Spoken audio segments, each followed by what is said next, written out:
Wireframes. A wireframe is a layout that shows how the interface will look like, and what elements will exist in it is a critical part of the UX design process. It is like developing a skeleton for a digital app or website. The wireframe is usually a black and white drawing. So why develop a wireframe? Think of an architect.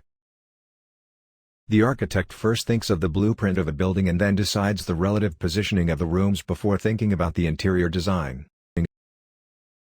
The same thing happens with the UX designer. He needs to design the blueprint, which means a wireframe, so he can better understand and have a macro perspective on the application's functionalities.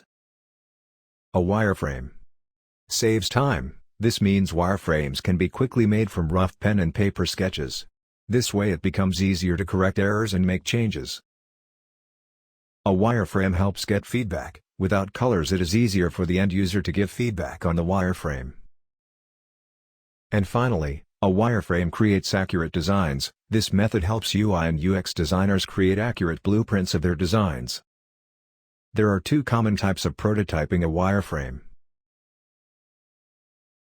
Low fidelity, lo-fi, is commonly referred to as wireframing. High fidelity, hi-fi, is commonly referred to as prototyping. Lo-fi, also known as paper wireframes, they don't contain images, grids, or even pixels. They contain contents, headings, topics, and the position of elements. Hi-fi, they contain all the elements inside a lo-fi wireframe, but they also include a more concrete shape to the UI components, such as images, shapes, and written content. They are the most accurate wireframes but require more time and effort. Also, they are harder to maintain and update. Types of wireframing software. There are multiple types of software to create wireframes. Although you can make them by hand, usually designers use one of the following. Figma. It is a free and paid version and is a collaborative tool. It allows other members of the team to enter the document, make comments, changes, etc. Sketch. Widely used among UX and UI designers, it is a quick and easy to use tool. Adobe XD. There are no limitations to creating wireframes. It also has a lot of free wireframing plugins and templates available. Balsamiq. Completely focused on designing wireframes. To recap this lesson, two of the most popular processes to communicate how an app will work are wireframes and prototypes.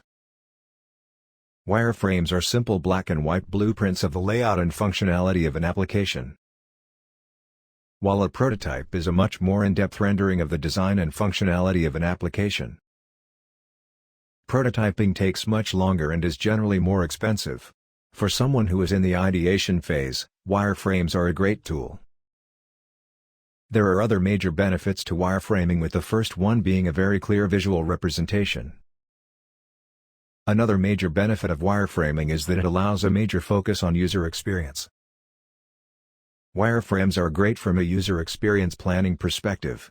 There is no need to waste time designing individual components' animations.